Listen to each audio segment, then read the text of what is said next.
Izzivov v zdravstvu je veliko. Če bi izpostavila 3, bi začela verjetno z zaupanjem v zdravstveni sistem. To je problem. Mi imamo naraščajoče dvome v znanost, manj zaupamo seveda zdravstvenim sistemom, kar vpliva na njegovo delovanje. Tako da je zelo pomemben ukrep na tem področju bi seveda bil, da smo bolj racionalni pri tem, kaj počnemo s podatki, mi jih v Sloveniji kopičimo. Ampak jaz pogosto pravim, da imamo bogate podatke pa skope informacije.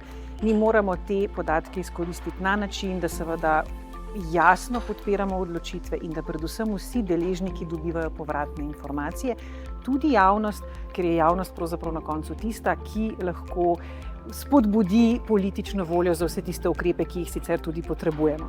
To je en vidik. Drugi vidik, ki je zelo pomemben, je digitalizacija zdravstva. Mi moramo te stvari izkoristiti, v zdravstvu je virov omejeno in potrebujemo orodja, ki omogočajo, da te vire izkoristimo bolje.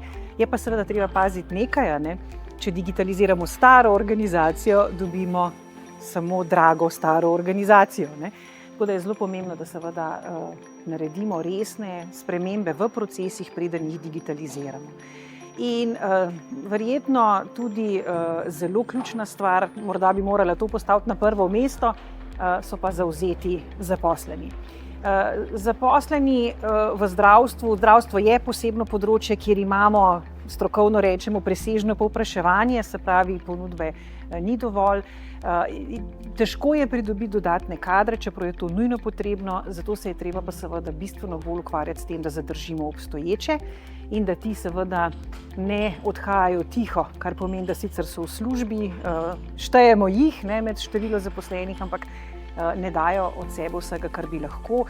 Zavzeti zaposleni, motivirani za delo, zaposleni, katerim je delo tudi pripoznano, v bistvu so gonilo razvoja slovenskega zdravstvenega sistema in tudi zato smo z bistveno manj viri vendarle še vedno na zemljevidu EU držav kar visoko. Zdravstveni sistem je po eni strani rigiden, seveda je to pričakovano, zato ker je treba vse odločitve pretehtati, vendarle gre za velik obseg javno zbranega denarja, 10% slovenskega bruto domačega proizvoda so zdravstvene storitve in proizvodi, bo pa seveda moral vendarle biti precej bolj fleksibilen. Mi se bomo morali navaditi na to, da spremljamo potrebe in pričakovanja prebivalstva.